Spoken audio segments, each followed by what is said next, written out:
Hello.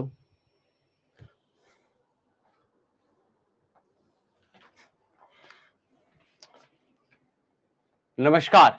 एक बार फिर से आप सभी का स्वागत है। मेरा नाम Lokesh Bhardwaj, Bihar 7th phase ecology पारिस्थितिकी की इस क्लास में आप सभी का बहुत बहुत स्वागत है दोस्तों। जैसे ही शाम के 4 बजेंगे 5 बजेंगे तो आप लोगों को मेरी कक्षा हर हर दिन आपको थर्सडे को और हर दिन आप लोगों को फ्राइडे को मेरी कक्षा शाम को 5 बजे यहाँ पर देखने को मिलेगी साथियों। शुरुआत करना चाहता हूं आज के इस बहुत ही प्यारे से सेशन की, जिसमें आप लोगों को एक चीज छोटी सी याद रखनी है। जीव जीवस्य भोजनम, अर्थात जीव ही जीवन का भोजन है। एक जीव दूसरे जीव पर निर्भर है अपने भोजन के लिए, दूसरा जीव तीसरे जीव पर निर्भर है अपने भोजन के लिए, और चौथा जीव उस पर निर्भर है अपने भोजन के लिए। तो जीव जीवस्य भोजनम साथियों, और यहीं से शुरुआत होती है हमारे पारिस्थितिकी इकोलॉजी की, राइट।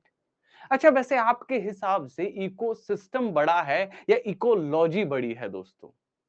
बताइए, क्या क्या बड़ी चीज है? इकोसिस्टम बड़ा है या इकोलॉजी बड़ी है साथियों? पारिस्थितिकी बड़ा है या पारिस्थितिकी तंत्र बड़ा हुआ है? बताइए फटाफट से। पारिस्थितिक तंत्र बड़ा है या पारिस्थितिकी बड़ी है? आपके हिसाब से क्या बड़ा है दोस्तों? कौन सी चीज बड़ी है अपने हिसाब से? जरा सोचिए, सोचिए एक बार, कौन सी चीज बड़ी है? हम जरा समझते हैं, बिकॉज बहुत कम छात्रों को आज तक ये पता चला है कि इकोलॉजी वर्ड क्या है। क्योंकि नाम तो कई बार सुना है हम लोगों ने, ये इकोसिस्टम वर्ड क्या है, ठीक है, लेकिन कभी भी हम लोगों को ये समझ नहीं आया कि इकोलॉजी और इकोसिस्टम वर्ड क्या है। हमारे टॉपिक में डाल के दिया है बकायदा बिहार 7th फेज के।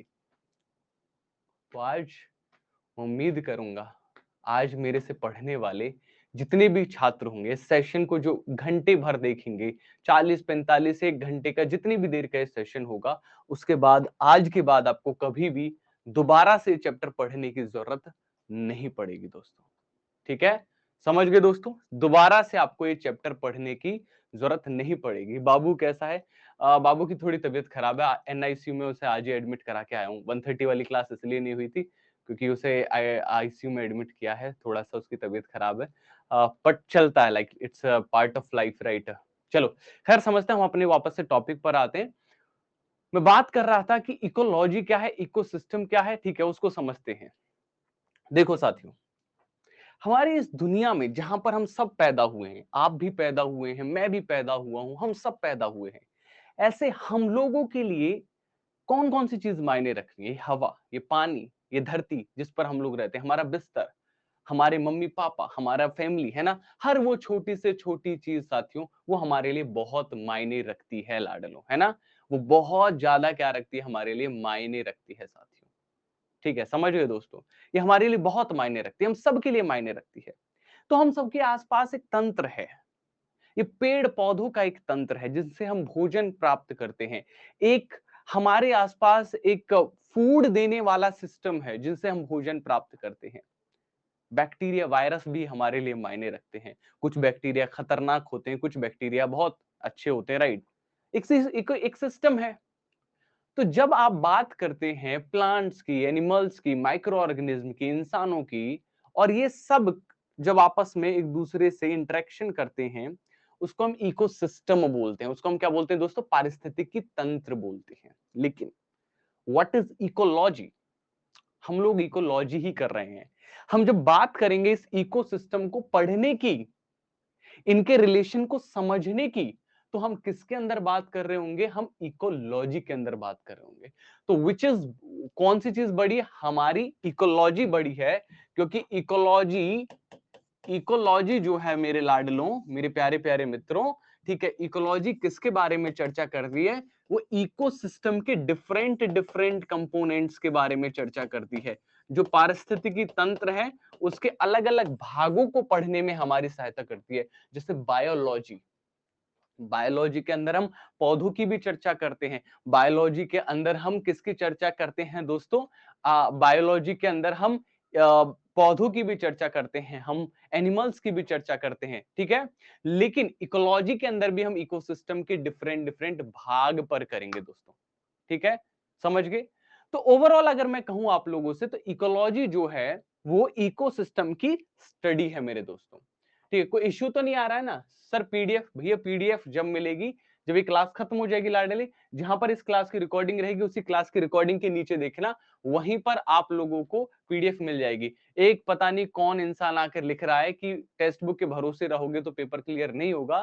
ठीक है, मैं एक ही छोटी सी चीज कहना चाहूंगा, आप लोगों ने भरोसा किया था, 25 तारीख की मैंने आपको डेट दी थी कि हमारी पहली पेड बैच की क्लास स्टार्ट हो जाएगी।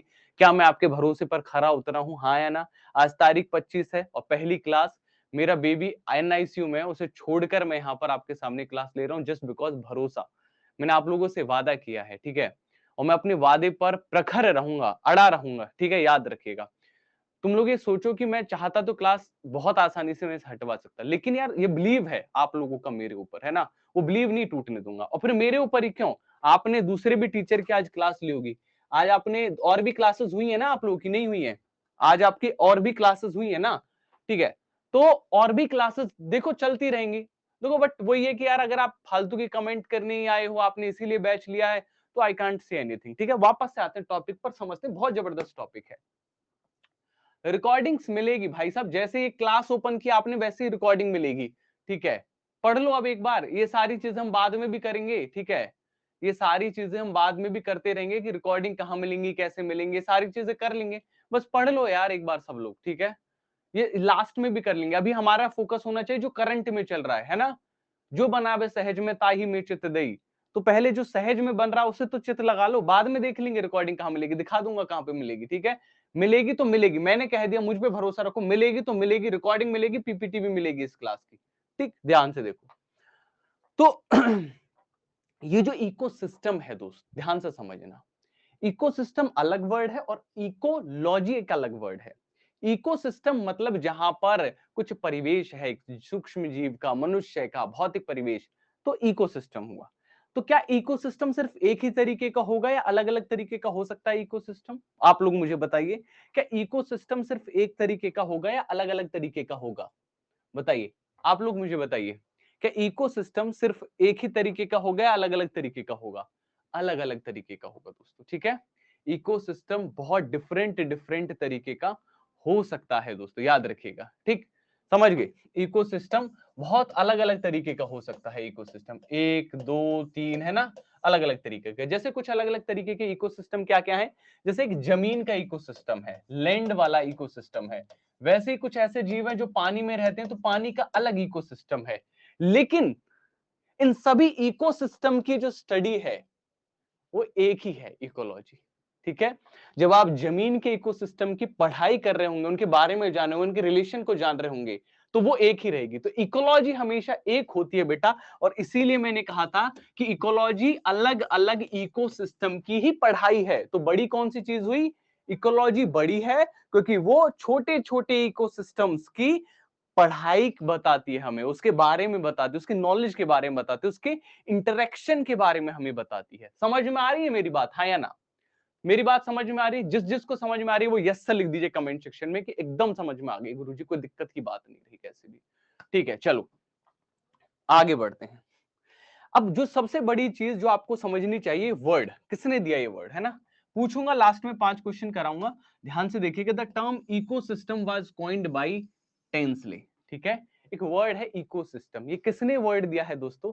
टेंसले ने दिया है। सब लोग एक बार कमेंट सेक्शन में लिखेंगे इकोसिस्टम टेंसले, इकोसिस्टम बराबर टेंसले दोस्तों। ठीक है, चलो पहला पन्ना हमारा क्लियर हो गया है। मेरे को उम्मीद है कि अब इसमें से जो दूसरे पन्ने में जितनी भी इमेज देख रहे हो आप, इकोसिस्टम लिखा हुआ है, तो आप समझ गए होंगे कि कुछ नहीं है सर, बहुत सारे जो जमीन पर हैं उनका एक अपना इकोसिस्टम होता है, जितने भी जीव होते हैं, जो जल के जीव होते हैं, उनका अलग इकोसिस्टम होता है। और अब पूरे इन इकोसिस्टम की अगर आप पढ़ाई करेंगे तो हम उसे इकोलॉजी बोलेंगे। बहुत आसानी से सर हमें समझ में आ गया कि सर ये जो अलग अलग पारिस्थितिकी तंत्र है ना, कुछ जमीनी पारिस्थितिकी तंत्र हो सकता है, कुछ जलीय पारिस्थितिकी तंत्र हो सकता है, अगर हम इनकी पढ़ाई करने बैठे ना तो हम उसे इकोलॉजी बोलेंगे।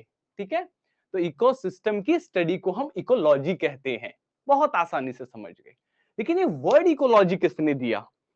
इकोसिस्टम का तो पता चल गया, टेंसले ने दिया।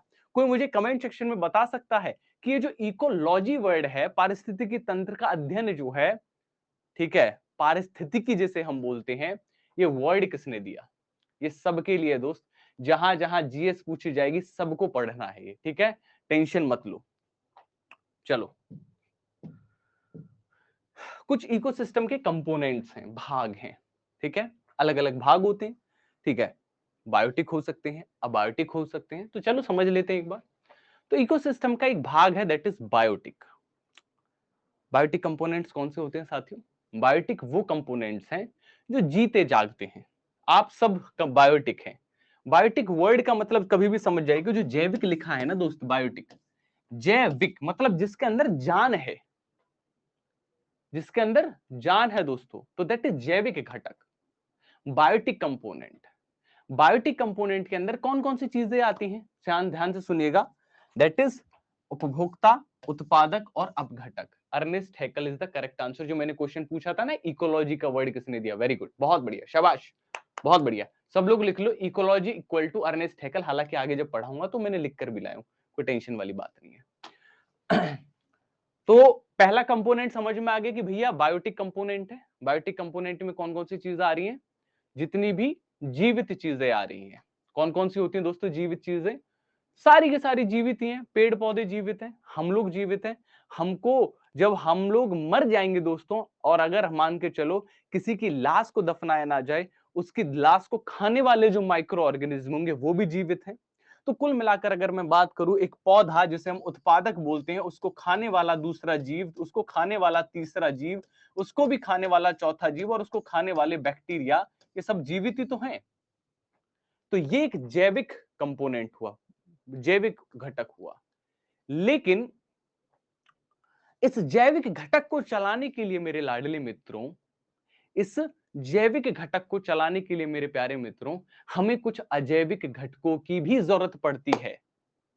मेरी बात समझ रहे हैं? इन जैविक घटकों को चलाने के लिए हमें लाडलो किसकी जरूरत पड़ रही है? अजैविक घटकों की भी जरूरत पड़ रही है। कौन से हैं वो अजैविक घटक? हमें पानी चाहिए समय से, हमें भूमि भी चाहिए जहां हम फल उगा सके, फसल उगा सके, पेड़ पौधे लग सके, हमें पत्थर भी चाहिए, हमें ह्यूमस भी चाहिए, हमें खाद भी चाहिए, हमें हर चीज चाहिए दोस्तों। साउंड आ रही है ना? साउंड आ रही है ना दोस्तों? है ना? ठीक है, साउंड आ रही है ना? कोई इश्यू तो नहीं आ रहा किसी को? बहुत सारे बच्चे साउंड साउंड लिख रहे थे। एक बार नो इश्यू लिख दो अगर कोई इश्यू नहीं है तो साउंड का। चलो, तो अजैविक घटक जो है ये क्या करता है दोस्तों? ये जो हमारे जैविक घटक हैं इनको सपोर्टिव सिस्टम के तौर पर काम करता है। तो दो भागों में बांट दिया कि अगर मान के चलो, ठीक है, अगर मान के चलो हिमांशु सक्सेना जीवित हैं, है ना, मैंने कमेंट्स उठाए, हिमांशु सक्सेना जीवित हैं, तो वो जीवित इसलिए है क्योंकि उनके साथ कुछ अजैविक घटक भी हैं, कुछ एबायोटिक कंपोनेंट्स में जो उन्हें हेल्प कर रहे हैं। पानी है ना, हवा है। ये जीवित तो नहीं है पानी, लेकिन हेल्प करता है। हवा जीवित तो नहीं लेकिन हेल्प करती है जीवित रहने के लिए दोस्तों। समझ गए दोस्तों? समझ गए? एकदम समझ में आ गया? एक बार सब लोग लिख दो यस सर गाइस, ठीक है, फटाफट से जितने भी दोस्त है वो सब लिख दो यस सर गाइस, ठीक है। चलिए यस सर। चलो बहुत बढ़िया। अब हम बात करते हैं टाइप ऑफ न्यूट्रिशन की, है ना। किसकी बात करते हैं हम? न्यूट्रिशन की, ठीक। ओटोट्रॉप्स, ओटोट्रॉप्स हमारे आते हैं सबसे पहले जो स्वयं पोषी बोले जाते हैं। भाई भोजन कैसे हो सकते हैं? या तो आप भोजन खुद से बनाने वाले हो सकते हैं या फिर आप किसी का छीन कर खाने वाले हो सकते हैं, ठीक है। ऐसे लोग जो खुद से अपना भोजन बना लेते हैं, इसका मतलब ये नहीं लोग मतलब इंसान, ऐसे जीव दोस्तों, आप लोग मुझे जरा उदाहरण दीजिए कि वो कौन कौन से जीव हैं जो अपना भोजन खुद से बना लेते हैं। क्या आपको याद आ रहा है? पौधे। क्या पौधों को आप जाके खिलाते हो रोज जाके? बेटा ले लड्डू ले, हर मुंह खोल, पौधे मुंह खोल, रसगुल्ला, हाँ दूसरा गुलाब जामुन ले ले, मुंह खोल। नहीं खिलाते ना पौधों को। पौधे बकायदा हमको खिलाते हैं, ले बेटा ले, ले एक सेब टपका, है ना, तेरे सर पे खा ले अब इसे, वरना मर जाएगा भूखा। तुझे क्या चाहिए? ओहो डेंगू हो गया, तो भैया ये इसका इलाज नहीं। मलेरिया हुआ, हाँ सिनकोना के पास जा, सिनकोना के पास, सिनकोना का पेड़, हाँ क्या हुआ तुझे? मलेरिया, मच्छर काट गया, चल कोई बात नहीं थोड़ी सी छाल ले ले, है ना। तो पौधे क्या करते हैं? हमें देने वाले हैं, ठीक है। तो वो जीव जो खुद का ख्याल रख लेते हैं और दूसरे जीवों को कुछ देने का काम करते हैं, वो ऑटोट्रॉप्स हैं, जो खुद से अपना भोजन बना लेते हैं। पौधे कैसे भोजन बनाते हैं? वो प्रकाश संश्लेषण की प्रक्रिया है, और वो उस प्रक्रिया के लिए हम एक अलग से बात करेंगे, एक अलग चैप्टर में हम लोग पढ़ेंगे, ठीक है? प्रकाश संश्लेषण की प्रक्रिया किस तरीके से होती है दोस्तों। जो 2 बार पेमेंट कर दिया आप लोगों ने, ठीक है? तो आप एक काम करिए, अपने स्क्रीनशॉट लगा के support@textbook.com पर भेज दीजिए, आपके दोनों बैचेस ऑन हो जाएंगे, डोंट वरी, ठीक है? ओके, आगे बढ़ते हैं। बात करते हैं विषमपोषी। अब विषमपोषी क्या है? हम लोग हैं ना, हम लोग हैं विषमपोषी, चल रहे हैं, भूख लगाई, पेड़ देखा, आम है, आम खा लिया, है ना? दूसरों पर निर्भर है, फिर चल रहे हैं। सोचो आदिकाल में चलो, ये नहीं कि घर पे मम्मी रोटी बना रही है, वो नहीं, आदिकाल में चलो मेरे साथ, ठीक है? हम चल रहे हैं सब लोग, है ना? चल रहे हैं, फिर भूख लगी, क्या जा रहा है? बकरा जा रहा है, बकरा काट दिया, मतलब अभी नहीं करते, ठीक है? क्योंकि पहले तो लोग ऐसे ही थे, तो बकरा खा लिया। दूसरे जीवों पर निर्भर है हम अपना पेट भरने के लिए, और हम ही नहीं, हमारे साथ में शेर भी तो ऐसा ही है। आप कहोगे सर वो हाथी भी तो ऐसा ही है। वो सर जिस बकरी को हमने खाया, वो बकरी भी तो पेड़ खा रही थी। सही बात है। तो वो तमाम जीव जो दूसरों पर निर्भर करते हैं अपने भोजन के लिए, फिर पौधों पर निर्भर करते हैं अपने भोजन के लिए, वो विषमपोषी कहलाते हैं दोस्तों, हेटरोट्रॉप्स कहलाते हैं। Is that okay? Is that clear to everyone? ये सब चीज सबको समझ में आ गई मेरी बात? हाँ या ना? फटाफट से बता दीजिए, हाँ या ना दोस्तों? यस और नो? बहुत बढ़िया। अपघटक, ये बहुत जरूरी है दोस्तों, बहुत कम छात्रों को पता होता है अपघटक। इनके टाइप्स हैं, अलग अलग टाइप है, वो मैं एक बार समझा देता हूं, ठीक है? फिर आपको बहुत अच्छे से समझ में आ जाएगा। अपघटक क्या है? अब भैया चलते चलते चलते चलते बुढ़ापा आ गया। बुढ़ापा आ गया, सबको आना है, कौन सी बड़ी बात है, ठीक है? और बुढ़ापा आके मान के चलो, आज तो हम लोगों के यहाँ पर क्या है भाई, सबको अंतिम संस्कार करते हैं, लोगों को जला देते हैं, ठीक है? या फिर किसी को दफना देते हैं, अलग अलग धर्म के हिसाब से। लेकिन पहले तो लोगों के धर्म नहीं आए थे, जब तक धर्म नहीं आए थे तो लोग तो आदिम थे। आदिम मतलब हमें क्या मतलब, पड़ा है कोई मरा हुआ, है ना? अब वो जो मरा हुआ पड़ा है, तो ऐसे तो दिन में रोज मरते हैं लोग। और लोग क्यों, इंसान ही क्यों, जानवर भी रोज मरते हैं। कितने कुत्ते, कितने हाथी, कितने बिल्ली आज आज में मर गए होंगे, सोच के देखो। कई हजार करोड़ लोग मर गए होंगे, मतलब लोग के साथ में, मतलब मेरी बात समझिए कि मतलब जीव आज में मर गए होंगे। मानते नहीं मानते हो? कई हजार जीव आज में मर जाएंगे, कई हजार करोड़ जीव। यस और नो? हाँ या ना? अच्छा, कई हजार करोड़ जीव आज में मर जाएंगे, और सोचो कि 1 साल के लिए ये चलता रहे और जमीन की साफ सफाई ना हो, तो इस धरती पे कहीं पैर रखने लायक जगह मिलेगी? अरे यहाँ भी मुर्दा है, अरे यहाँ कुत्ता मरा पड़ा है, ये तो हाथी, अरे हाथी को कैसे कूदू, कहाँ सोऊं मैं? नए लोगों को, नए जीवों को क्या रहने की जगह मिलेगी? कहीं भी नहीं मिलेगी। और पृथ्वी से निकाल निकाल के जो न्यूट्रिशन खाया इन लोगों ने, जो हाथी ने, पूरा बकरा हो गया, हाथी खा खा कर हाथी हो गया, उसने जो न्यूट्रिशन खाया, कि वो धरती को वापस जा रहा है? नहीं जा रहा ना। वो तो एक बार हाथी ने ले लिया, तो हाथी तो अपने पेट में बैठा हुआ है, मैं नहीं दे रहा किसी को, है ना? मर गया फिर भी नहीं दे रहा है। लेकिन भगवान क्या कहते हैं, है ना? ईश्वर अल्लाह क्या कहते हैं? तेरे हाथ में कुछ नहीं जाने देंगे। इवन एट तूने अगर एक विटामिन ए भी लिया है ना इस धरती से, बेटा विटामिन ए भी ले लूंगा तेरे से। और तब कौन आता है रोल करने, ये वाला डिकम्पोजर्स। यानी कि ये लार्जेस्ट पॉपुलेशन है, सबसे ज्यादा लार्जेस्ट पॉपुलेशन। ये क्या करते हैं, अगर जो भी इंसान इस धरती पर, जानवर, पक्षी, पौधे, कुछ भी अगर मरता है, तो उसका अपघटन शुरू कर देते हैं। कि तूने बेटा बहुत विटामिन B12 खाया, ला दे वापस धरती में, है ना? देख प्रोटीन, प्रोटीन, देख रसगुल्ला निकला, रसगुल्ला धरती में, है ना? तो सारी चीजों को वापस से धरती में, वापस इस पृथ्वी को क्या करना, क्लीन करना, साफ करना, ताकि और लोग रह सकें, और वापस से धरती का जो फ्लो, जो लाइफ का फ्लो वो चलता रहे, उसके लिए बहुत जरूरी है दोस्तों। इसीलिए इनकी संख्या भी मैक्सिमम है। क्योंकि सोच के देखो, आप लोग खुद सोच के देखो, क्योंकि एक जीव नहीं मर रहा है ना, मान के चलो हाथी है, ठीक है? हाथी भी मर रहे हैं, बिल्ली भी मर रही है, गधे भी मर रहे हैं, सब मर रहे हैं, है ना? हर किसी की मौत आनी है, मौत ही सत्य है, सच्चाई तो यही है। तो हर कोई जब मर रहा है, तो उसको साफ करने वाला भी तो सबसे ज्यादा होनी चाहिए ना। अगर साफ सफाई नहीं होगी ना, ये सबसे कम होते, तो हाथी ज्यादा मर गए, वहां पे हाथियों का ढेर लग जाता। मानते नहीं मानते मेरी बात? सबको समझ में आ रहा है, नहीं आ रहा है? हाँ या ना दोस्तों? सब लोग बताइए, सबको समझ में आ रहा है, नहीं आ रहा है? हाँ या ना? तो इसलिए अपघटक जो हैं, जो डिकम्पोजर्स जो हैं दोस्तों, ये हमारे क्या करते हैं, क्लीनिंग का काम करते हैं। इनको क्लीन के काम भी बोलते हैं, और ये सबसे ज्यादा पॉपुलेशन। तो क्वेश्चन आए कि अपघटक खाद्य श्रृंखला में सबसे बड़ी जनसंख्या किसकी होती है, तो वो अपघटकों की होती है। याद हो गया? याद हो गया? यस सर, हाँ या ना? बिल्कुल, बहुत बढ़िया।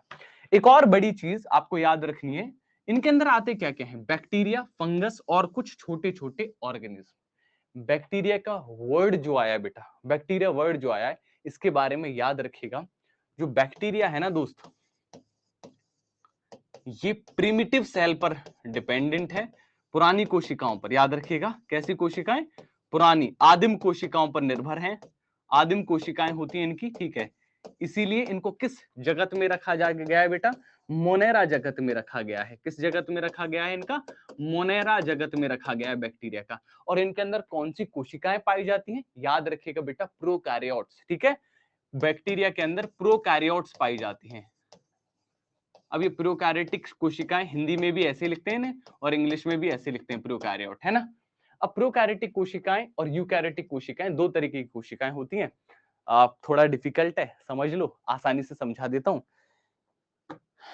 रिमोट तो ये दोनों है ना। इसका जन्म पहले हुआ, ठीक, ये थी प्रोकैरियोटिक कोशिका, ठीक है। ये एक ऐसी कोशिका है जो पहले पैदा हो गई। तो जो पहले पैदा हुई, तो आप लोग बताओ भाई, है ना, जब बैच हम लोगों ने पहला बैच लॉन्च किया होगा तो हमें उसमें कमी दिखी होंगी। तो जब बच्चों ने लिखा अरे आपके तो आवाज ही नहीं आता, पढ़ाता ही अच्छा नहीं टीचर, तो हमने उस टीचर को बदला। समझ रहे मेरी बात, ताकि और अच्छा टीचर आए। अच्छा अच्छा अच्छा अच्छा करते करते करते करते आज इस क्वालिटी पर पहुंच गए। मैं पढ़ाते पढ़ाते 100 चीजें मैंने गलत की होंगी पढ़ाते पढ़ाते, लेकिन वो सुधरते सुधरते सुधरते सुधरते आज इस जगह पे पहुंच गए। तो होता क्या है दोस्तों, समझिए मेरी बात ध्यान से। अगर मान के चलो कोशिका की मैं बात करूं, प्रोकैरियोटिक कोशिका की मैं बात करूं, तो प्रोकैरियोटिक कोशिकाएं पुरानी कोशिकाएं हैं।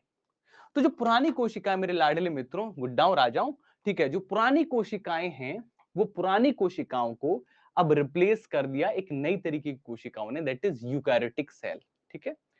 ये सर्टेन अमाउंट ऑफ किसके बाद आया, एवोल्यूशन के बाद आया। तो प्रोकैरियोटिक कोशिकाएं, तो बैक्टीरिया कैसे हैं, आज भी पुराने हैं, याद रखिएगा, इनकी जो कोशिकाएं हैं वो पुराने हैं। और एक और क्वेश्चन आए कि भैया इस धरती पर जीवन की शुरुआत किस जगत से हुई, कौन से जगत से हुई होगी, सोचो। इस धरती पर जीवन की शुरुआत, याद रखिएगा, मोनेरा जगत से हुई थी। सबसे पहले बैक्टीरिया इस धरती पर आया था, उसके बाद में बाकी सभी चीजें। चलो आगे बढ़े, क्योंकि भगवान को भी पता था, ईश्वर अल्लाह को भी पता था कि भैया इस धरती पर ना बैक्टीरिया पहले लाओ, क्यों, आदमी जन्म लेगा और मरेगा, ठीक है, तो मौत तो सत्य है, तो पहले उसे मौत खत्म करने के लिए चीजें लाओ। आगे बढ़ते हैं।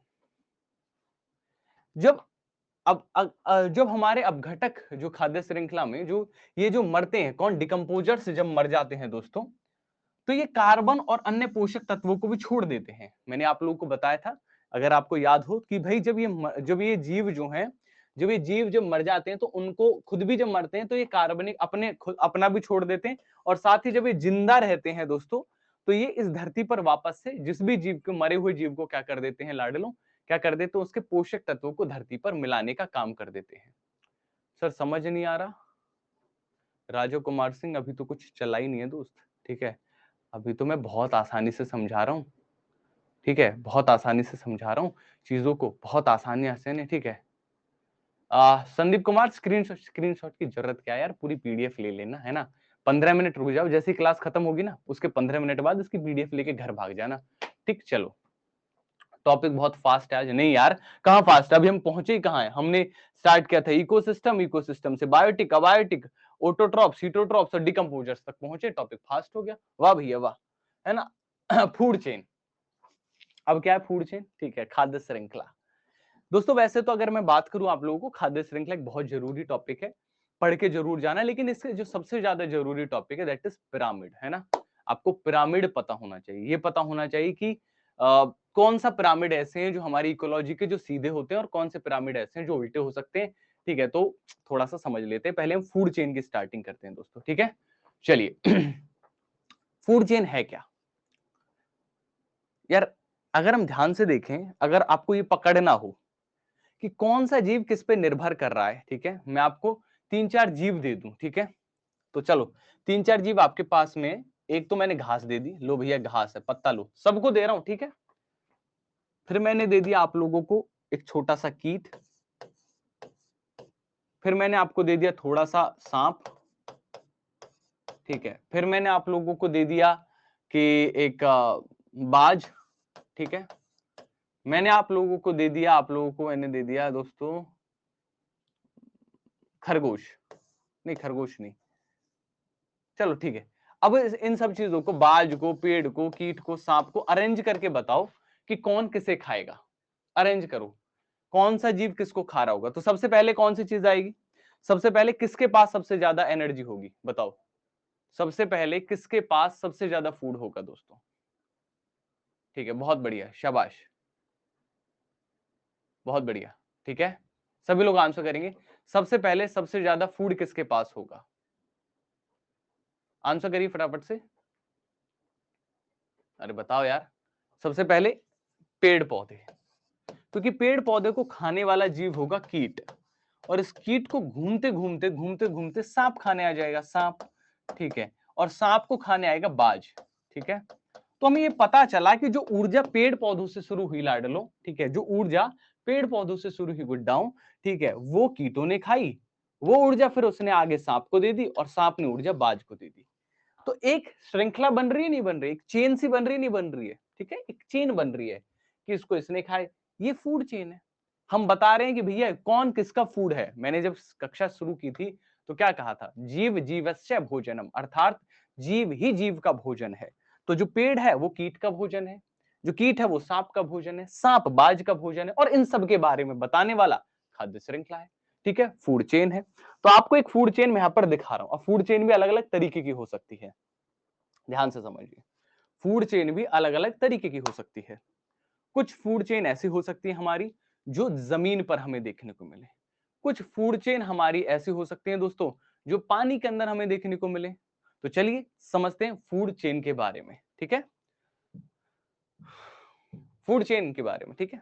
तो सबसे पहले फूड चेन है हमारी, जहां पर आप लोग देखेंगे तीन तरीके की फूड चेन की मैं बात कर रहा हूं, जहां पर हम बात करें अपरद खाद्य श्रृंखला या फिर परजीवी खाद्य श्रृंखला की, ठीक है। इसे बोलते हैं डेट्रस फूड चेन या फिर पैरासिटिक फूड चेन। ये फूड चेन जो है वो कहां से शुरू होती है, वो याद रखिएगा मृत कार्बनिक डिकेइंग एनिमल से शुरू होती है। जो मरे हुए कार्बनिक जीव होंगे उन पर शुरू होगी। ये बैक्टीरिया वायरस जो मैं बता रहा था ना आप लोगों को, वो जो निर्भर करते हैं मरे हुए जीवों पर, वहां से शुरू होती है, ठीक है। मान के चलो कुत्ता मर गया, एक कुत्ता पकड़ो, कुत्ता मर गया, ठीक है, ठीक है, मौत किसकी नहीं आनी चाहिए, लेकिन मौत से बच भी कौन सकता है, कुत्ता मर गया कोई। अब आप देख रहे हो कि उस कुत्ते पर कुछ कीट लग गए हैं, बदबू भी आ रही है, और आप देख रहे हो ध्यान से, सब लोग अपने दिमाग में सोचो, सबके दिमाग में चलना चाहिए जो पढ़ा रहा हूं।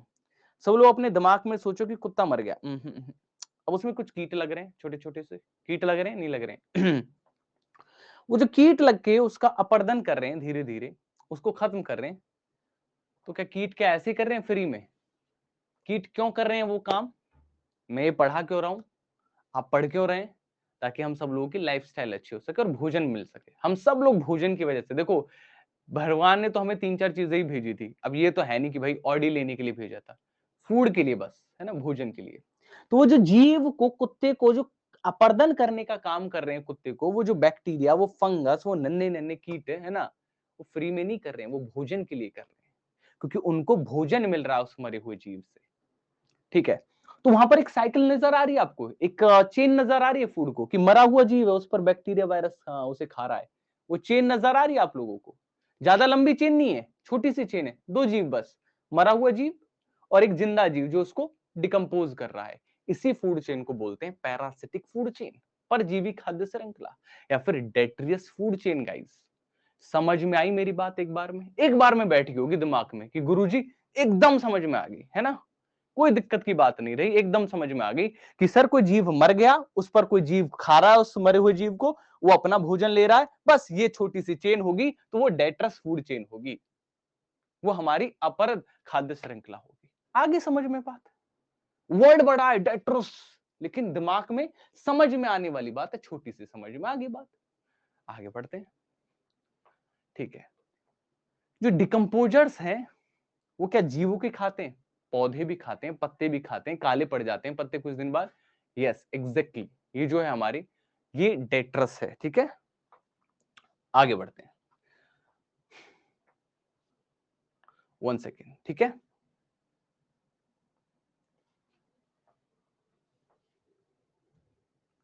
एक हमारी होती है घास खाद्य श्रृंखला।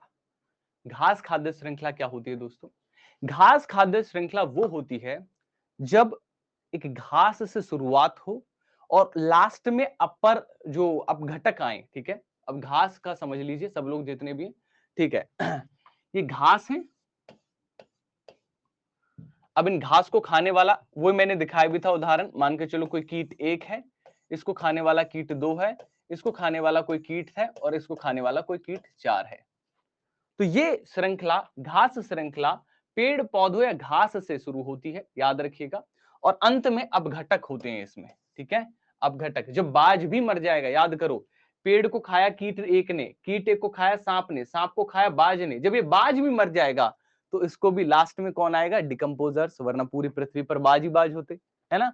इसको भी कौन खाएगा? डिकम्पोजर्स। तो डिकम्पोजर्स इसमें लास्ट में होते हैं। ठीक, तो ये होती है हमारी घास श्रृंखला। एक और होती है जो है जलीय जलीय श्रृंखला। तो जलीय श्रृंखला में भी सबसे पहले नन्ही नन्ही मछलियां, फिर उससे बड़ी मछलियां, ठीक है, उससे बड़ी मछलियां, उससे बड़ी मछलियां, और फिर लास्ट में आके हमारी क्या आएंगे दोस्तों? याद रखिएगा, लास्ट में आके हमारी दैट इज डिकम्पोजर्स। बड़े, सबसे बड़ी मछली मर जाती है तो भैया उसको डिकम्पोजर्स जो है वो क्या करते हैं? खा जाते हैं। सर क्वेश्चंस भी कराएंगे? बिल्कुल करवाएंगे यार, question answer at the end बिल्कुल लेकर आया हूं। बकायदा 1009 लोगों में से ये भी जांचने की कोशिश करूंगा मैं कि कितने लोग जो हैं वो 1013 लोग जुड़ रहे हैं, ठीक है, फिलहाल 1013 लोगों में से मैं ये भी जानने की कोशिश करूंगा, जांचने की कोशिश करूंगा कि कितने लोगों के सही आंसर आ रहे हैं। ठीक है, चलो आगे बढ़ते हैं। तो चराई वाला, ग्रेजिंग वाला बता दिया मैंने आप लोगों को, हाँ या ना। एक चीज याद रखिएगा, 2 पिरामिड होते हैं। पिरामिड कुछ नहीं है, बस ये बताते हैं कि यार एक जीव पर कौन सा जीव निर्भर है, राइट, उसके बारे में बताता है पिरामिड। ठीक है, जो आगे मैं बताऊंगा, तीनों तरीके के पिरामिड जो है वो मैं बताऊंगा। आप जैसा टीचर नहीं मिलता है, thank you so much Sumit ji. ठीक है, ठीक, तो तीनों तरीके के पिरामिड के बारे में आपको बढ़ाऊंगा। तो खाद्य घास श्रृंखला होगी, ये मैंने अभी बताई थी घास श्रृंखला, चराई खाद्य श्रृंखला के नाम से भी जानी जाती है ना। और एक्वेटिक जलीय भी मैंने बता दिया, ठीक है, याद रखिएगा। ट्रॉपिक लेवल पे जाने से पहले मुझे थोड़ा सा आप लोगों को वहां पर मैं आपको लेके चलता हूं पिरामिड्स पर। हाँ, ये रहे पिरामिड। चलो पिरामिड पहले बाद में पढ़ेंगे, पहले तुम्हें वो पढ़ा देते हैं, ठीक है, यहीं पे ट्रॉपिक लेवल पढ़ा देते हैं। स्तर, ट्रॉपिक लेवल का मतलब है पोषणीय स्तर, ना कि उष्ण कटिबंधीय स्तर, याद रखिएगा, गलत लिखा है, ठीक है, पोषणीय स्तर। ठीक, समझिए ध्यान से, उन्होंने ट्रॉपिक समझ लिया होगा, ठीक है। पोषणीय स्तर, इनको समझते हैं, पोषण स्तर क्या होते हैं। पानी पी रहा हूं मैं, आधा घंटा हो गया तो भाई थोड़ा सा पानी हो जाए, वरना गला सूख जाता है एकदम। तो देखो ध्यान से, है ना। सर आपको कोई जरूरी मैसेज नहीं दिखता, अपना तारीफ दिख जाता है? नहीं यार आकाश, दिख गया ना। अंक्षा, सॉरी, अंक्षा मिश्रा, ठीक है, सब मैसेज दिख रहे हैं, डोंट वरी, अब पढ़ लो यहाँ पर, ठीक है। सर उर्दू का टीचर नहीं मिला, we are still struggling to find a good Urdu teacher, right. कुछ टीचर से बात हुई तो वो कुछ आनाकानी कर रहे थे, लेकिन yes we are still searching for that, right. But पढ़ाई करो एक बार। ट्रॉपिक लेवल है क्या, पोषण के स्तर क्या है दोस्तों? इस नेचर को हमने अलग अलग पोषण स्तर में बांटा कि ये नेचर का ये वाला भाग इस पोषण, इतने पोषण को ग्रहण कर रहा होगा, इसका ये वाला भाग इतने पोषण को, और इसके ऊपर वाला ये वाले भाग को, ठीक है, पोषण का स्तर को ग्रहण कर रहा होगा। हमने अलग अलग लेवल्स पे बांटे भोजन के स्तरों को, तो वही हमने बोला पोषक स्तर। तो इसमें देखो, यहाँ पर आप सबसे पहले जैसे आप देख रहे होंगे कि यहाँ पर हमारा क्या है, सबसे पहले प्राइमरी प्रोड्यूसर्स हैं, प्राथमिक उत्पादक हैं, जो पहले उत्पादक हैं, जो भोजन बनाने वाले होते हैं। इनको खाने वाला जो दूसरा जीव है वो, उसे बोलते हैं हम प्राइमरी कंज्यूमर्स। इनको भी खाने वाला जीव है उसे बोलते हैं हम सेकेंडरी कंज्यूमर्स। और इसको भी खाने वाला जो जीव है उसे बोलते हैं टर्सरी, यानी कि तृतीयक उपभोक्ता। प्राथमिक, ये जो प्राइमरी प्रोड्यूसर्स मतलब जो हमारे उत्पादक, उत्पादक को खाने वाले प्राथमिक उपभोक्ता, द्वितीयक उपभोक्ता और तृतीयक उपभोक्ता। ये लेवल में बांट दिया हमने, अलग अलग लेवल में बांट दिया ताकि हमारी स्टडी आसान हो सके। लेकिन एक चीज बहुत जबरदस्त निकली यहां पर, एक साइंटिस्ट आए, ठीक है, एनवायरमेंट जो है हम लोग बोल सकते हैं, इकोलॉजिस्ट आए, और उन्होंने कहा यार मेरे को कुछ खास दिख रहा है इसमें। आप लोग बताओ कि क्या खास दिख रहा होगा उन्हें, उन्हें क्या लगा होगा? कोई तो चीज उन्होंने ढूंढी जो उन्हें लगा कि यार ये तो बहुत खास चीज उन्हें पता चली। बताओ, उन्हें पता चला 10% रूल। और इनका नाम क्या था दोस्तों? 10% रूल। किसने दिया ये 10% रूल? कौन होंगे वो इकोलॉजिस्ट? बताइए, बताइए फटाफट से, कौन होंगे हमारे इकोलॉजिस्ट? इस तरह से पढ़ने से अच्छा है कि अपने से पढ़ लेते। इशू क्या आ रहा है तुम्हें? बताओ ना, कुछ समझ नहीं आ रहा?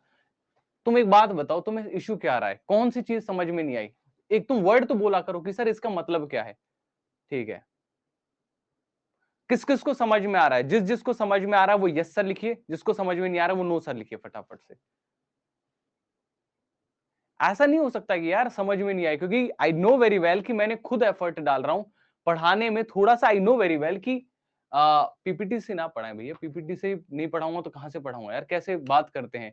खुशबू एक बात बताओ बेटा, मैंने कब पीपीटी से पढ़ाई? ये सारी चीजें जो इसमें लिखी हुई है वो पहले ही बता चुका हूं मैं, है ना? ये मैंने यार कैसे, मतलब मुझे समझ नहीं आ रहा मैं कहाँ पे कोई गलती कर रहा हूँ, क्या कर रहा हूँ मैं मेरे को लगता है मैं तो परफेक्ट पढ़ा रहा हूँ, मेरे को इश्यू नहीं लग रहा कोई भी। ठीक है, मेरे को लग रहा है कि ये तो बच्चे बच्चे को समझ में आ जाना चाहिए, इतना आसान तरीके से पढ़ा रहा हूँ। ठीक है, देखो कितने लोगों को समझ में आ रहा है। ठीक है, चलो पढ़ो आप ध्यान से यहाँ पर। आ, तो यहाँ पर लिंडमैन आए और लिंडमैन ने 10% का नियम दिया। ये 10% का नियम क्या कहता है? ये नियम कहता है कि यार जब भी हम एक पोषण स्तर से दूसरे पोषण स्तर पर जा रहे होंगे, ध्यान से सुनिएगा, जब हम एक पोषण स्तर से दूसरे पोषण स्तर पर जा रहे होंगे और दूसरे पोषण स्तर से तीसरे पोषण स्तर पर जा रहे होंगे, ये हर एक पोषण स्तर पर मात्र 10% ऊर्जा अगले वाले पोषण स्तर को मिल रही होगी। मेरी बात दोबारा सुनिएगा, जब हम एक पोषण स्तर से दूसरे पोषक स्तर पर जा रहे होंगे और दूसरे पोषण स्तर से तीसरे पोषण स्तर पर जा रहे होंगे, मतलब हर एक पोषण स्तर पर मात्र 10% ही ऊर्जा जो है वो क्या होगी दोस्तों? ट्रांसफर होगी। ठीक है, चलिए समझिए ध्यान से।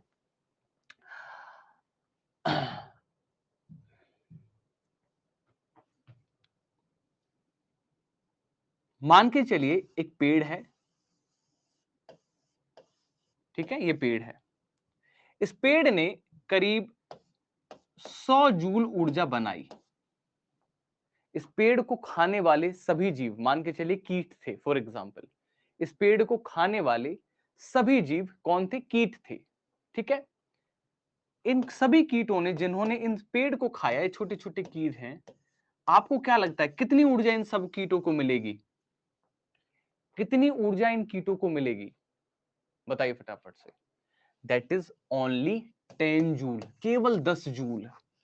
100 का 10% कितना होता है? 10 होता है ना दोस्तों, याद रखिएगा। ठीक है, 100 का कितना होता है? 10%, 10 जूल होता है। यही है लिंडमैन। लिंडमैन ने कहा कि आपको जब आप पोषक स्तर के ऊपर चले जाते हैं तो आपको ज्यादा चीजें खानी पड़ती हैं, क्योंकि आपको ऊर्जा कम मिलती है हर एक जीव से। ठीक है, बहुत बढ़िया। फूड वेब क्या होता है? खाद्य जाल, खाद्य श्रृंखला सबको समझ में आई? जिस जिसको समझ में नहीं आई वो एक बार दोबारा से मेरी कोशिश रहेगी, ठीक है, एक बार फिर से समझा दूं। ठीक है, जिनको नहीं आई समझ में फिर से कोशिश कर लो एक बार समझने की। फिर हम चलते हैं दोस्तों किस पे? ठीक है, किस पे चलते हैं वापस से? फिर हम चलते हैं फूड, खाद्य जाल पर। ठीक है, ध्यान से समझो बेटा।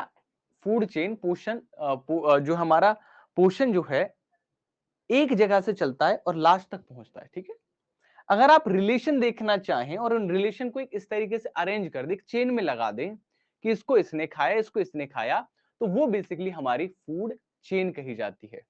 ठीक, समझ गए दोस्तों? मान के चलो जैसे घास थी, इंग्लिश हटा दो दिमाग से, ठीक है, जिनको हिंदी में समझना हिंदी में समझो, इंग्लिश वाले इंग्लिश में समझो। मान के चलिए प्रोड्यूसर्स यानी घास थी, इसको एक ग्रास हॉफर ने खाया।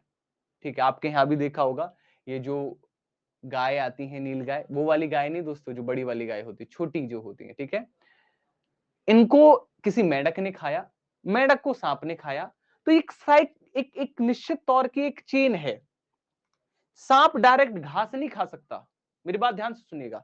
सांप डायरेक्ट घास नहीं खा सकता, फ्रॉग डायरेक्ट घास नहीं खा सकता, ये ग्रास हॉपर को खा सकते हैं, लेकिन ये चेन है, ठीक है, ये चेन है दोस्तों। इस तरीके से ये फूड जिस तरीके से आगे बढ़ता है, कौन किसका भोजन बनता है, उनको अगर हम एक स्पेसिफिक वे में अरेंज करते हैं दोस्तों, तो that is known as food chain. ठीक, अब देखो फूड वेब आ गया ना, अब सबको समझ में। फूड वेब देखो ध्यान से, ये फूड वेब क्या है, खाद्य जाल क्या है। जैसा हमें लग रहा है कि भाई घास को तो सिर्फ ग्रास हॉपर ही खाएंगे, क्या ये सही बात है? ग्रास हॉपर यानी कि टिड्डा तो खाएगा नहीं, सिर्फ 10 तरीके के कीट होंगे, मानते नहीं मानते हो, जो खाएंगे घास को। और उस कीट को सिर्फ फिर उस कीट को, जो घास को खा रहा है, उस कीट को सिर्फ सांप नहीं खाएगा, 10 तरीके के जीव होंगे जो उस कीट को खा रहे होंगे। तो अगर आप इन सब को देखें, बहुआयामी रूप से देखें कि इस घास को एक टिड्डा ने खाया, एक टिड्डा को इस लिजार्ड ने खाया, ठीक है, इस लिजार्ड को एक हॉक ने खाया, तो आप ध्यान से पाएंगे कि जरूरी नहीं है कि इस ग्रास ऑफर को डायरेक्ट टिड्डा भी खा सकता है, इस ग्रास सॉरी माफ कीजिए, इस टिड्डे को डायरेक्ट बाज भी खा सकता है, इस टिड्डे को डायरेक्ट सांप भी खा सकता है। तो इस घास के ऊपर पूरा एक जाल है जो डिपेंडेंट है, मेरी बात समझ रहे हैं? इस घास के ऊपर पूरा एक जाल है जो इस पर निर्भर कर रहा है, ठीक है। तो दैट इज हाउ ये हमारा एक जाल जो है वो फूड वेब कहलाया, ठीक है। क्या कहलाता है? फूड वेब कहलाता है, ठीक। जहां पर हम बात करते हैं कि एक एक जीव किस तरीके से दूसरे जीवों पर निर्भर है। यार एक बात बताओ, रजत कुमार सोनी भाई है ना, पूछ रहे हैं कि 1 to 5 के लिए है नहीं है। आपके पास क्लास आई है ना? ऑब्वियसली है, ठीक है। सबके लिए है यार, जहां जहां जीएस आती है। मैंने क्लास जब स्टार्ट की थी तो मैंने बताया था कि जहां जहां जीएस आएगी, जहां जहां इन्वायरमेंटल साइंस आएगी, सबके लिए है, ठीक। पढ़ाएं आगे, चलो। ये मैंने 10% नियम आपको बता दिया है। हाँ, पिरामिड समझ लो। देखो यार, हमारे 3 तरीके के पिरामिड होते हैं दोस्तों। पिरामिड कोई ऐसी कोई चीज नहीं है, समझ रहे हैं कि भाई ये सर हमें कहीं देखने को मिलते हैं कि जमीन पे, नहीं नहीं। ये सिर्फ क्या है कि कैलकुलेशन है, एक तरीका है किस तरीके से इकोलॉजी डिपेंड कर रही है, किस तरीके से किस तरीके से दोस्तों एक दूसरे पर निर्भर कर रही हैं चीजें, ठीक है। 10% नियम किसने दिया? मैंने पहले ही बताया था, ये लिंडमैन ने दिया, ठीक है, याद रखिएगा। लिंडमैन वाज द वन जिन्होंने 10% का नियम दिया, ठीक है। आगे बढ़ते हैं। प्रेमचंद, कोई प्रॉब्लम नहीं है मेरे भाई, क्या प्रॉब्लम होगी? पढ़ लें यार एक बार, सब चीजें होंगी यार। तुम लोग बहुत डाउट पूछ रहे हो भाई, मैं आई नो वेरी वेल कि डाउट पूछना बेकार चीज नहीं है, लेकिन टॉपिक से रिलेटेड डाउट पूछेंगे तो मेरे को बहुत खुशी होगी कि सर पिरामिड क्या होते हैं, सर ये क्या होता है, ये क्या, ऐसे डाउट पूछोगे तो मेरे को अच्छा लगेगा। लेकिन डाउट पूछोगे सर मेरी कोई प्रॉब्लम ही नहीं सोल्व कर रहा है, सर जीके जीएस कब होगी, यार ये वाले डाउट्स मैं लास्ट में करूंगा ना इस क्लास के, ठीक है। अभी टॉपिक हम कवर करते हैं ना, इसके चक्कर में पता क्या है, तुम लोग तो निकल जाओगे, क्लास खत्म होगी, तुम्हें तो सब कुछ समझ में आ जाएगा, क्योंकि 2-2 3-3 बार रिपीट कराओगे। पता है इरिटेट कौन हो जाएंगे? जो बच्चे तुम्हारे बाद में इस क्लास को लेंगे, वो इरिटेट हो जाएंगे कि सर ने बार बार इनके ऐसे डाउट्स क्यों लिए, बेफालतू के डाउट्स। मेरी बात समझ गए? तो पढ़ते हैं, ध्यान से समझिए, एक एक चीज को दिमाग में बैठा के चलिए। 3 पिरामिड कौन कौन से, सब लोग लिखेंगे। नंबर, एनर्जी, बायोमास, यानी कि संख्या, ऊर्जा और बायोमास, सभी लोग लिखिए। तीनों को समझते हैं और एक बार में हम लोगों के बारे में जो है दोस्तों, सभी चीजें जो हमारे दिमाग में बैठ जाएंगी। ध्यान से समझिए, pyramid of numbers, pyramid of energy and pyramid of biomass. Numbers क्या बताता है? संख्याएं, ठीक है। ये बताता है दोस्तों, ये जो पिरामिड है वो ये बताता है कि किस तरीके से सर्टेन नंबर ऑफ जीव, कुछ अमाउंट के जीव एक दूसरे अमाउंट के जीवों पर निर्भर है। जैसे कि एक पेड़ पर बहुत सारे टिड्डा हो सकते, नहीं हो सकते, निर्भर उस पर। एक पेड़ पर बहुत सारे जीव निर्भर करते हैं, संख्या की बात कर रहा हूं मैं। एक पेड़ पर बहुत सारे जीव निर्भर कर सकते हैं, संख्या की बात कर रहा हूं मैं, दोबारा बोल रहा हूं, संख्या की बात कर रहा हूं। एक पेड़ पर बहुत सारे जीव निर्भर कर सकते हैं, बहुत सारे मतलब संख्या, बहुत सारे जीव निर्भर कर सकते हैं, और उस जीवों पर बहुत सारे और जीव निर्भर कर सकते हैं। तो ये पिरामिड ऑफ नंबर का हुआ, क्योंकि हम सिर्फ नंबर्स की बात कर रहे हैं। याद रखिएगा, पिरामिड ऑफ नंबर बेटा दोनों तरीके का हो सकता है, उल्टा और सीधा। याद रखिएगा कैसा हो सकता है, उल्टा और सीधा। एक होमवर्क आप लोगों को देता हूं, कल अगली क्लास में जब मैं आऊंगा आप लोगों से पूछूंगा मैं, है ना, कि आप लोग होमवर्क करके आए नहीं आए, क्योंकि कुछ तो करना पड़ेगा, अदरवाइज मैं कैसे डिसाइड करूंगा कि तुम लोगों ने रिवीजन किया भी है या नहीं किया है। ठीक है, अगली क्लास कब होगी मेरी, अगले थर्सडे को होगी 5 बजे। ठीक है, इसी मतलब ईवीएस की क्लास में पूछूंगा कि आप रिवाइज करके आए नहीं आए। मुझे बेटा अगली क्लास में जब आऊं तो मुझे बताना कि सर उल्टे पिरामिड ऑफ नंबर के, यानी कि संख्याओं के पिरामिड के उल्टे होने के ये उदाहरण है। आपको सर्च करना है, इंटरनेट ढूंढना है और फिर अपनी कॉपी पेन में नोट करना है सबको, ठीक है, ताकि ये याद रहेगा तुम्हें। ठीक है, और आपको ये भी बताना है कि सर नंबर ऑफ पिरामिड जो है सीधा ये है। हालांकि पीपीटी में है, पीपीटी की हेल्प मत लेना, पीपीटी में है, दिया हुआ है मैंने, प्लीज इसकी हेल्प मत लेना। मैं ये चाहता हूं कि तुम लोग 10 जगह 10 सोर्सेज में जाके ये चीजें ढूंढो खुद से, ताकि याद हो जाए, दिमाग में बैठ जाए। पीपीटी में है, मैं सबसे रिक्वेस्ट करूंगा प्लीज पीपीटी से मत देखना, क्योंकि फिर आपकी ना जो जो जो हिम्मत है वही खराब हो जाएगी। ठीक है, याद रखिएगा। स्टार्टिंग में ईवीएस की क्लासेस इस तरीके से अरेंज है कि सप्ताह में एक, ठीक है, और जैसे जैसे आगे बढ़ेंगे हम, सप्ताह में 2 क्लास, सप्ताह में 3 क्लास, इस तरीके से हमने अरेंजमेंट रखी है। स्टार्टिंग में दूसरे विषयों जल्दी खत्म हो जाए, इसलिए हम लोगों ने ऐसा रखा हुआ है, क्योंकि एंड में मैं आपको ईवीएस जल्दी जल्दी पढ़ा के खत्म भी करा सकता हूँ। लेकिन दूसरे विषय ऐसे हैं जिन पर फोकस करना जरूरी है, जैसे मैथ हुआ, साइंस हुआ, है ना। साइंस की क्लास कल होगी मेरी, कल साइंस की क्लास होगी जो सबके लिए होगी। ठीक है, ठीक, आगे देखो, पिरामिड ऑफ एनर्जी। बेटा पिरामिड ऑफ एनर्जी सिर्फ और सिर्फ सीधी होती है जब हम ऊर्जा की बात करते हैं। आप लोगों को याद है, हमने अभी कुछ देर पहले ऊर्जा की बात की थी कि इतनी ऊर्जा है ना, कि जो घास फूस जो होते हैं, पेड़ जो होते हैं, उनकी 100 जूल ऊर्जा वो बनाते हैं, उस पर निर्भर करती है ना, आगे जाती 10 जूल ऊर्जा। ऊर्जा की बात कर रहे थे सिर्फ हम, है ना। हमने नंबर की बात नहीं की थी, कितने जीव कितने पेड़, है ना। हमने क्या कहा था कि अगर पेड़ पौधे 100 जूल ऊर्जा बनाएं और वो आगे कितनी जा रही है, ऊपर कितनी जा रही है, तो वो क्या होगी जी, वो पिरामिड ऑफ एनर्जी होगी दोस्तों। ठीक है, याद रखिएगा, that is pyramid of energy. और बेटा याद रखिएगा सिर्फ कैसा रहता है, ये सीधा साधा है ना, ऊर्जा सीधी सादी। ठीक है, सीधी सीधी बात है ऊर्जा की, सीधी रहती है। ठीक है, याद रखिएगा। बात करते हैं पिरामिड ऑफ बायोमास, यानी कि बायोमास का पिरामिड क्या है। एक बड़ा हाथी कितने सारे छोटे छोटे जीवों का भोजन बन सकता है, कितने किलोग्राम हाथी का वजन होगा, बायोमास कितना होगा जिसे दूसरे जीव खा सकते हैं। 100 किलो, 200 किलो, 500 किलो, 1000 किलो। जब हम बात कर रहे हैं बायोमास की, बायोलॉजिकल मास कितना है, बायोमास का मतलब समझिएगा ऐसी चीज जिसको किसी को खिलाया जा सके।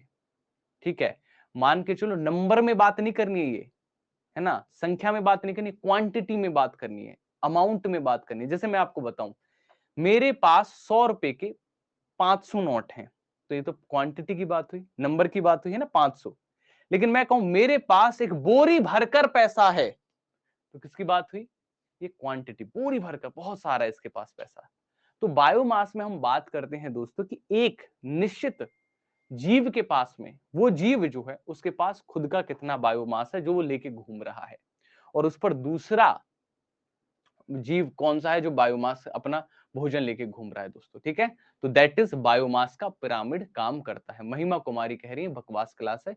महिमा कुमारी जी, आपकी जो आपकी जो ये कमेंट है, मैं निश्चित तौर पर आपका जो फीडबैक है उस पर काम करूंगा, लेकिन ये फालतू की कमेंट करने से पहले मुझे ये बता दीजिए, ठीक है, कि चीज कौन सी समझ में नहीं आई दोस्तों, याद रखिएगा। ठीक है, आगे बढ़ते हैं।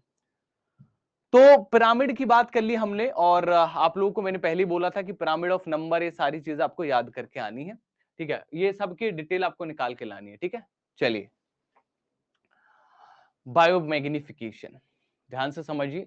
बायोमैग्निफिकेशन यानी जैव आवर्धन, ये आप लोगों का नेट का टॉपिक है, जो नेट जीआरएफ में पढ़ाते हैं।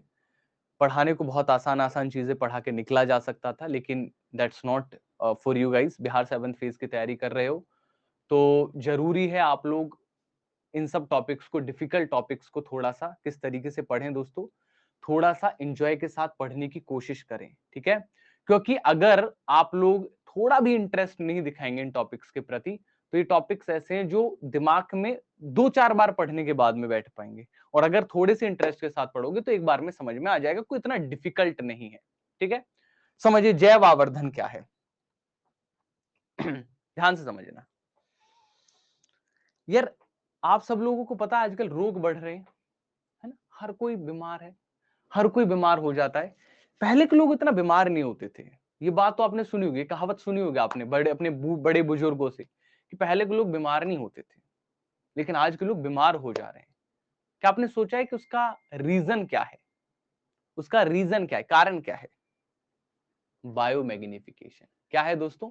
बायोमैग्निफिकेशन दोस्तों, जैव आवर्धन। समझिए दोस्तों, जैव आवर्धन वो प्रक्रिया है जिसमें खाद्य श्रृंखला में जहरीले पदार्थ शामिल हो जाते हैं और वो फिर बढ़ते चले जाते हैं। अब मैं आपको समझाना चाहूंगा कैसे। मान के चलिए 100 छोटे छोटे पेड़ थे। ध्यान से समझिएगा, 100 छोटे छोटे पेड़ थे। इन पेड़ों में किसान आया, किसान ने कहा खाद डाल देते हैं ना। खाद, खाद, खाद अच्छी चीज है बेकार चीज है? रासायनिक खाद अच्छी चीज है बेकार चीज है? जहरीली चीज है हमारे लिए। हम खाद को डायरेक्ट नहीं खा सकते, लेकिन पौधों को दे रहे हैं। हम खाद को डायरेक्ट खा सकते हैं? नहीं खा सकते, लेकिन पौधों को दे रहे हैं दोस्तों। ठीक है, हमने क्या किया, खाद लिया, पौधों को दे दिया। ओम है ना, पौधों को ढेर सारा खाद दे दिया हम लोगों ने। अब जब पौधों को हमने खाद दिया, वो खाद कहां गया? आप सबके पौधों के अंदर चला गया इस तरीके से। ठीक है, कहां चला गया खाद? पौधों के अंदर चला गया। ठीक है, याद रखिएगा दोस्तों। ठीक, अब ये जो पौधे बड़े हुए, आपने तो नहीं खाया, ठीक है, आपने एक एक पौधे को खाद दिया, जो गंदा खाद था, बेकार खाद था, अब वो पौधों के अंदर चला गया। कैसे चला गया? क्योंकि पौधों ने उसी खाद को एब्जॉर्ब किया। अब आपने आपने सोचा मेरे पौधे तो बड़े हो गए, है ना, खूब बढ़िया। आपने इनको काटा, है ना, काटला, काटा, इनकी सब्जी बनाई और खा गए। ठीक है, आपने इनको काटा और खा गए। यही जो एक पौधे के अंदर मान के चलिए, ठीक है, एक पौधे के अंदर मान के चलिए 0.5 अमाउंट का कोई खाद था। ठीक है, ग्राम मान लो, ठीक है, 5 ग्राम का कोई खाद था, मान के चलते हैं, है ना, 5 ग्राम का कोई खाद एक पौधे के अंदर था। आपने 100 पौधे खाए तो आपने कितना खाद खा लिया दोस्तों? गुना 100, यानी कि 500 ग्राम खाद खा लिया आपने। ठीक है, अगर आपने 100 पौधे खाए तो देख रहे हैं आप लोग, 5 ग्राम का पॉल्यूशन, 5 ग्राम का रासायनिक वेस्ट आपकी बॉडी के अंदर अब घूम रहा है 500 ग्राम के रूप में। मैग्निफिकेशन हो गया ना। मैग्निफिकेशन का मतलब होता है बेटा बढ़ जाना, है ना, वर्ड का मतलब आवर्धन, बढ़ना। ठीक है, तो ये प्रोसेस होती है बायोमैग्निफिकेशन। हमारी बायोमैग्निफिकेशन की वजह से हमारी बीमारियां बढ़ रही हैं दोस्तों। ठीक है, आगे बढ़ते हैं। एमबी खत्म हो गई यार, देखो इसका इलाज कराओ भाई, अपना रिचार्ज वगैरह बढ़िया रखो। ठीक है, एमबी से काम नहीं चलेगा, ऐसे खत्म मत किया करो। थोड़ा सा यूट्यूब वगैरह बंद कर दो, मैंने इसीलिए कहा था, क्योंकि पूरे दिन क्लासेस चलनी है आपकी, हर दिन क्लासेस चलनी है दोस्तों। ठीक है, चलो आगे बढ़ते हैं दोस्तों। एक चीज बहुत जरूरी पूछी जाती है कि डीडीटी, इसकी फुल फॉर्म आपसे जरूर एग्जामिनेशन में देखने को मिलेगी, क्योंकि डीडीटी एक ऐसा खाद है जो बायोमैग्निफिकेशन बहुत तेजी से करा रहा है, जैव आवर्धन बहुत तेजी से करा रहा है। यार एक बात बता दो यार, तुम्हें मजा नहीं आ रहा है क्या? मतलब मैं इतने एफर्ट्स डाल रहा हूँ, मतलब पीपीटी बनाने में मुझे पता है कि मैंने कितने एफर्ट डाले हैं, राइट। मतलब मैंने नेट की किताबें, लिटरली नेट की किताबें पढ़ी हैं, ठीक है, नेट लेवल की किताबों से नीचे चीजें निकाल निकाल के ला रहा हूँ। फिर कह रहे हो कि यार समझ में नहीं आ रहा। पता क्यों नहीं आ रहा समझ में? क्योंकि ये यार 1 to 5 के लिए चीज पढ़ा ही नहीं रहा हूँ। पढ़ा देता कि गाय कहाँ रहती है, भैंस कहाँ रहती है, वो तो समझ में आ ही जाएगा, वो हर कोई पढ़ के जाएगा। ठीक है, फिर हम में, टेक्स्ट बुक वालों में और नॉर्मल जो कंटेंट में है, वो उनमें फर्क ही क्या रह गया? हम लोगों को कुछ अलग पढ़ना पड़ेगा, नहीं पढ़ना पड़ेगा? डिफिकल्ट पढ़ना पड़ेगा, नहीं पढ़ना पड़ेगा? हाँ या ना लिखो सब लोग, हाँ या ना लिखो। यस सर, सब लोग डिफिकल्ट पढ़ेंगे और मस्त तरीके से पढ़ेंगे, कोई दिक्कत नहीं है। ठीक है, अरे एक बार में समझ नहीं आएगा, 10 बार पढ़ेंगे, दिमाग फोड़ेंगे, तब तो आएगा ना समझ में। पहली बार सीखना आसान नहीं होता, चीजों को बार बार पढ़ना चाहिए हम लोगों को। ठीक है, ध्यान से देखो। तो डीडीटी की फुल फॉर्म, अब कहोगे सर ये कौन सी क्लास के लिए आए इतना बड़ा नाम? देखो पढ़ के देखो, डाइक्लोरो डाइफिनाइल ट्राइक्लोरोइथेन। नाम कितना बड़ा है? डीडी की फुल फॉर्म है, डीडीटी की फुल फॉर्म। पेपर में आ गया तो हिल जाओगे। ठीक है, तो पूरा पढ़िएगा, dichloro diphenyl trichloroethane, that is the full form of DDT, याद रखिएगा दोस्तों, ठीक है। चलिए आगे बढ़ते हैं। तो जैव आवर्धन की प्रक्रिया पूरी समझा दी है मैंने कि किस तरीके से कंसंट्रेशन बढ़ता चला जाता है। ये सारी चीज जो यहाँ पे लिखी हुई है वो आपके एक बार में दिमाग में आ जाएगी जब आप पढ़ोगे इसे पीपीटी को, ठीक है, पूरा का पूरा। देखो यहाँ पे लिखा भी है कैसे छोटा छोटा पॉल्यूशन और बड़े पॉल्यूशन में बन जाता है, फिर मछलियां खा लेती हैं, मछलियों को और बड़े मछलियां खा लेते हैं, उनके अंदर चला जाता है, और उन मछलियों को जब ये ईगल्स खा लेते हैं तो उनके अंदर और चला जाता है। जो 0.003 था वो पहुंच के कहा हो गया 25 mm हो गया, 25 ppm हो गया। तो इस तरीके से बढ़ता चला जाता है। तो मैंने एक बार में समझा दिया आप लोगों को, इससे बहुत आसान एग्जांपल के माध्यम से समझा दिया। यही तो फायदा है टीचिंग करने का, ठीक है। किताब पढ़ते तो ये एग्जांपल मिलता, मैंने जो पढ़ा है वो आपको कौन सा एग्जांपल पढ़ा है, ये वाला किसान वाला एग्जांपल समझाया। दोनों चीजें सेम ही है, ठीक है, याद रखिएगा।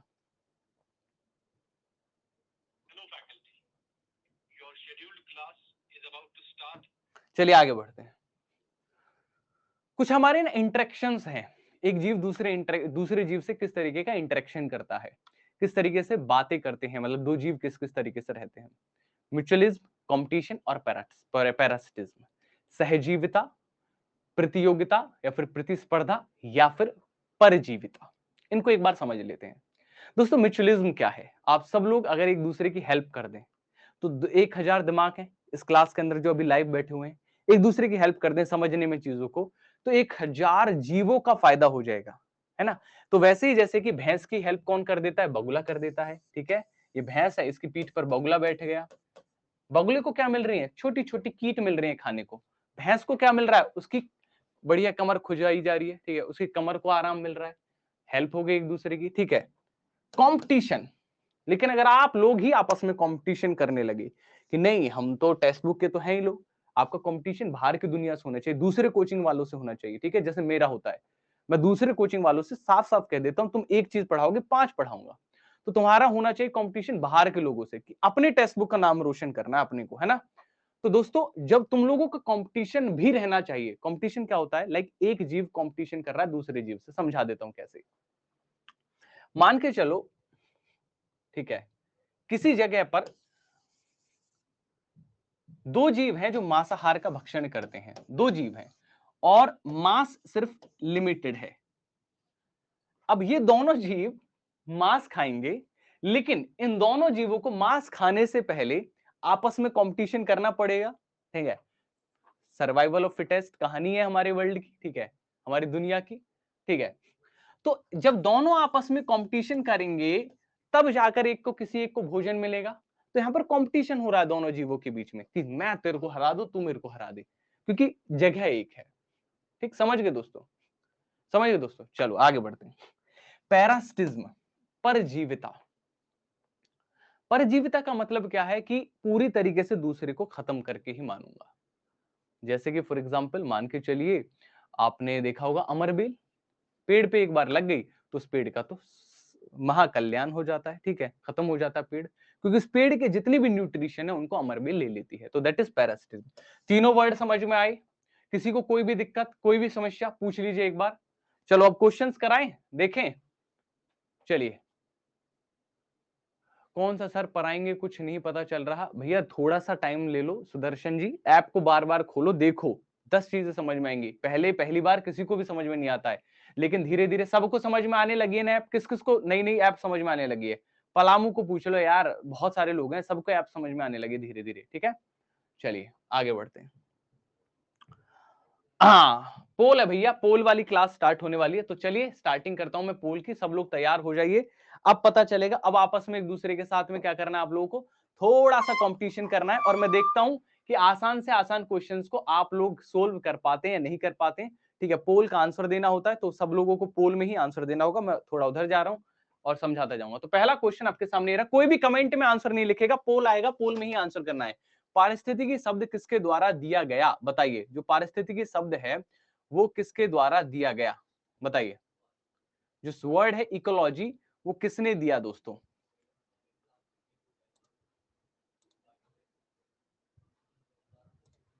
1 सेकेंड गाइस, ठीक है, पोल जनरेट करने में थोड़ा सा इश्यू हो रहा है, ठीक है। 1 सेकेंड, लाइव रहिएगा सब लोग, 1 सेकेंड, ठीक है।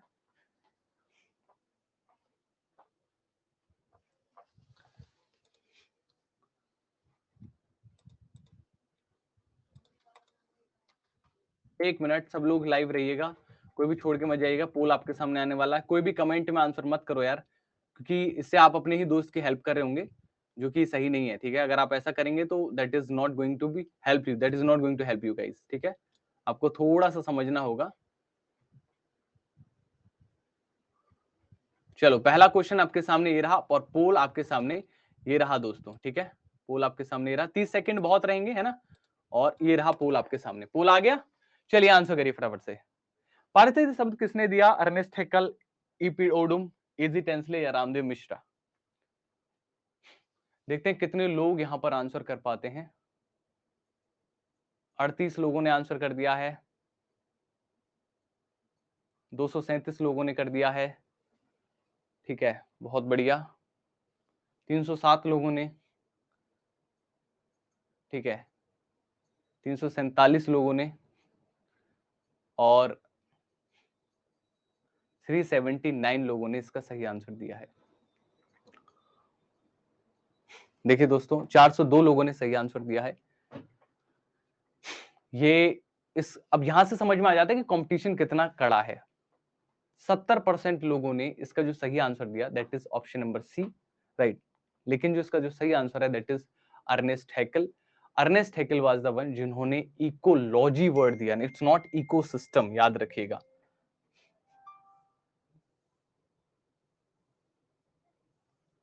ठीक है, जब मैंने आपको इकोसिस्टम पढ़ाया था तब टेंसले बताया था, याद करो।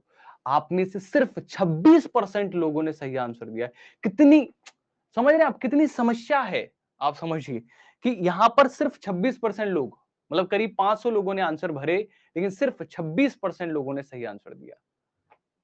ठीक, अगला क्वेश्चन लगाएं, अगला क्वेश्चन लगाया जाए। तैयार हैं आप सब लोग? और जिनको पोल नहीं मिला, राइट, वो अपना इंटरनेट थोड़ा सा चेक करें, बिकॉज इंटरनेट कनेक्शन स्लो होने की वजह से, ऐप में कोई इश्यू होने की वजह से भी कई बार पोल नहीं जाता है, ठीक है। तो मतलब हमारे एंड से कोई प्रॉब्लम नहीं है, क्योंकि 400-500 लोगों ने पोल भरा है। अगला क्वेश्चन, इनमें से कौन सा पारिस्थितिक तंत्र में एक मांसाहारी है? मांसाहारी पूछ रहा है, बताओ।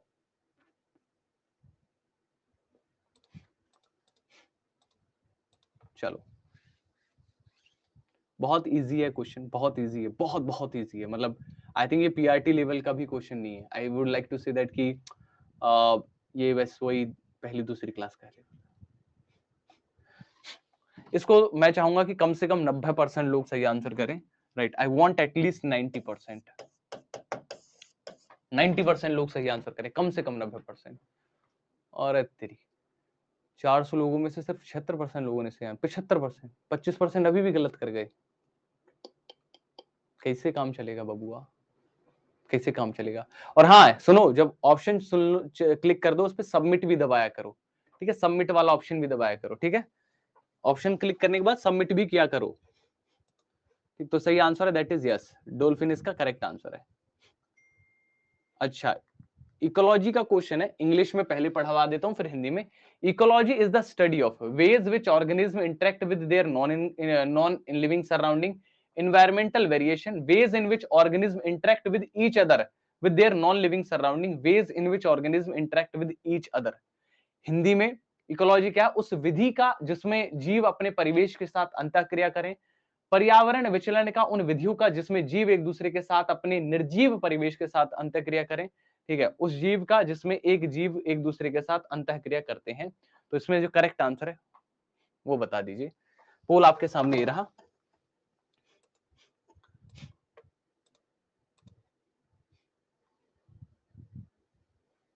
जिसकी क्लास छूट गई वो इश्यू ना ले, ठीक है, वो रिकॉर्डिंग देख ले, कोई प्रॉब्लम नहीं है, रिकॉर्डिंग मिलेगी आप लोगों को इसकी। देखो हम लोगों के पास में सबसे बेस्ट एप्लीकेशन है, थोड़ी सी चलाने में मैं समझता हूँ, थोड़ी सी इश्यू आता है क्योंकि बहुत सारी चीजें हैं। तो बैच कैसे ओपन करे, कहाँ पर कौन सी क्लास देखे, वो थोड़ी समस्या है, लेकिन फिर भी मैं आज थोड़ा सा हेल्प कर देता हूँ आप लोगों की, है ना, समझा देता हूँ थोड़े सा। बेटा जब तुम सुपर कोचिंग पे जाओगे ना, सुपर कोचिंग अपने मोबाइल को खोलना, उसमें एप्लीकेशन खोलना टेक्स्ट बुक की, तो बीच में सुपर कोचिंग का बटन आ रहा होगा एस सा, ठीक है, उस पर क्लिक कर देना। ऐसा सा क्लिक करने के बाद ऊपर से देखना आपका जो गोल है वो बिहार 7th फेज सिलेक्ट है या नहीं है। गोल सेलेक्ट करने के बाद आपको व्यू फुल लाइव कोर्सेज पे क्लिक करना है। व्यू फुल लाइव कोर्सेज पे क्लिक करने के बाद आपको सबसे पहला बैच दिखेगा पीआरटी का। टीजीटी वाले टीजीटी सिलेक्ट करेंगे, पीजीटी वाले पीजीटी सिलेक्ट करेंगे। तो पीआरटी आपने मान के चलो सिलेक्ट कर दिया। पीआरटी सिलेक्ट करने के बाद आपको सिलेक्ट करना है नीचे थोड़ा सा आके अपने सब्जेक्ट, कौन सा सब्जेक्ट पढ़ना चाहते हैं। तो आपको हर एक सब्जेक्ट की ना क्लास कब होनी है वो पहले से मेंशन है, उतने बजे से ज्वाइन करने बैठ जाओ, ठीक है, हो गया काम। तो सही आंसर दिया आप लोगों ने, बहुत सारे लोगों ने। That is option number 3 is the correct answer. Ecology जो शब्द है ना वो याद रखिएगा 1866 में अर्नेस्ट हैकेल ने अपनी किताब, नाम याद रखिएगा, जर्नल मॉर्फोलॉजी डेर आर्गेनिस्मिन, इसमें अपना मेंशन किया था इन्होंने सबसे पहले इकोलॉजी वर्ड। तो किताब का भी नाम याद रखना है कि इकोलॉजी वर्ड है वो कब मेंशन हुआ, कौन सी बुक में हुआ। पारिस्थितिकी तंत्र के घटक क्या क्या होते हैं, कंपोनेंट्स बताओ।